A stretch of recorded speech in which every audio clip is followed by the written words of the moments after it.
What if I told you that one of the most iconic sounds in electronic music came from a small plastic monophonic synth released in 1982, and it wasn't even considered a big success when it launched? This is the story of the Roland SH-101, a synth that went from budget gear to a legend. The Roland SH-101 was released in 1982 during a time when synthesizers were becoming more accessible to musicians outside of the academic or progressive rock scenes. Companies like Roland were starting to develop affordable instruments that packed serious sonic punch. The SH-101 was designed as an entry-level monophonic synthesizer. It was aimed at keyboard players and musicians who wanted to dip their toes into synthesis without spending a fortune. At its launch, I think it was about $500 US. I live in the UK, and I think back then it was about 300 UK pounds. The exchange rate was very different then, and I remember the price of it pretty much because I really wanted one for Christmas, and I ended up choosing something slightly different but very similar. I chose the MC202. It didn't blow minds right away. In fact, it was something somewhat overlooked, especially since it launched alongside more complex instruments like Roland's Juno series. But something about its simplicity and immediacy and playability, and also monophonicness and tight bassy sound, kept it in the hands of musicians long after other synths were forgotten. And in fact, it fetches a real kind of premium today. So let's have a quick look at the design. It's compact, plasticky. It is made of plastic, and light. Roland even offered a kind of keytar style handle and strap-on option with a modulation grip, which is quite something in its day, a bit different. You could literally kind of wear the SH-101 and kind of perform it a bit like a guitar, if you like, or a keytar as they were known. The control panel is very immediate and very intuitive, and really good for people who wanted to get their heads around how synthesis worked. Every function has a dedicated slider or switch, which is very different to kind of the menu diving of today. No menus, no screens, no hidden parameters, just raw immediate control, and that's what kind of just got people really in touch with the hands-on feel of synthesis and what things did on a synthesizer. So the functionality, you basically got your VCO area, which is your voltage controlled oscillator. It's got one oscillator with multiple waveforms. Well, I say multiple, not as many as you might find today. So it's got a saw, a squave, pulse, and a sub oscillator. And then it's got a VCF filter, voltage control filter. It had a kind of classic Roland 24 dB low pass filter with resonance. And then it's got a envelope generator. So it's got a single envelope generator, which is your normal ADSR, attack, decay, sustain, or release, assigned to the filter and amplifier. And here we've got the low LFO, basically a low filter oscillator, low frequency oscillator, one LFO with triangle, square, and random waveforms. Great for kind of pitch and filter and pulse width modulation. So what does it sound like? Well, this is a talking about this. So I'm not going to play any sounds from it, but even just with the one oscillator, it was a very rich bassy, or is a very rich bassy sound, quite versatile. Mainly thanks to there's like a sub oscillator, and it can produce kind of thick, punchy bass, and that's partly why it became the staple of techno, electro, and acid house.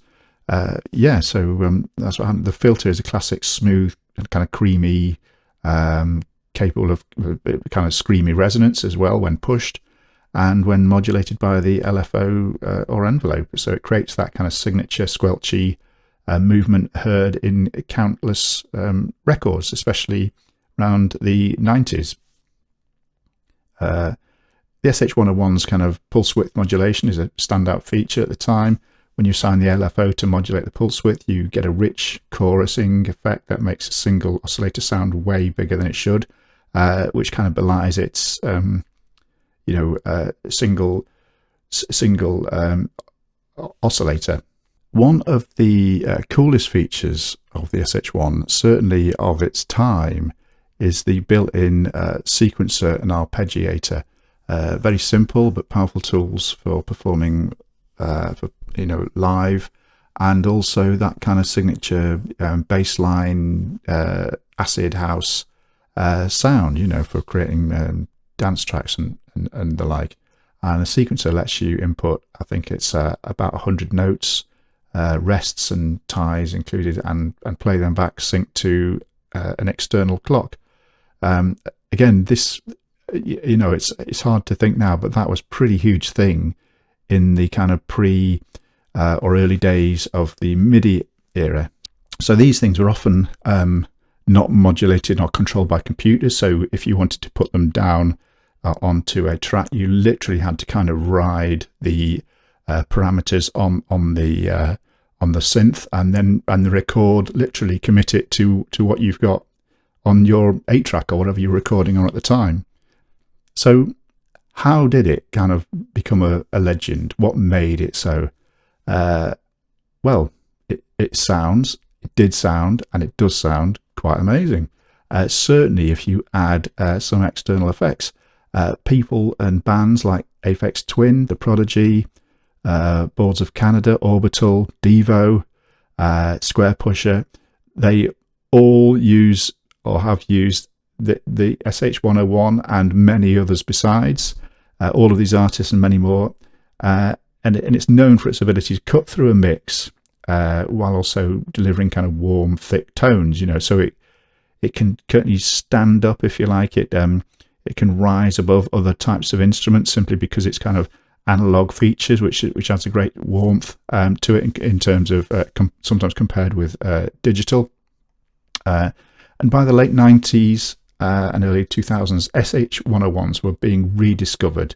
Like I say, it wasn't necessarily when they launched. It took a while for them to take hold, and prices really shot up. And a synth that perhaps once sold in pawn shops for under $100 was even then going for over $1,000, and actually they can fetch even more now, simply because people want them. They've got a lot of heritage, and collectors want them.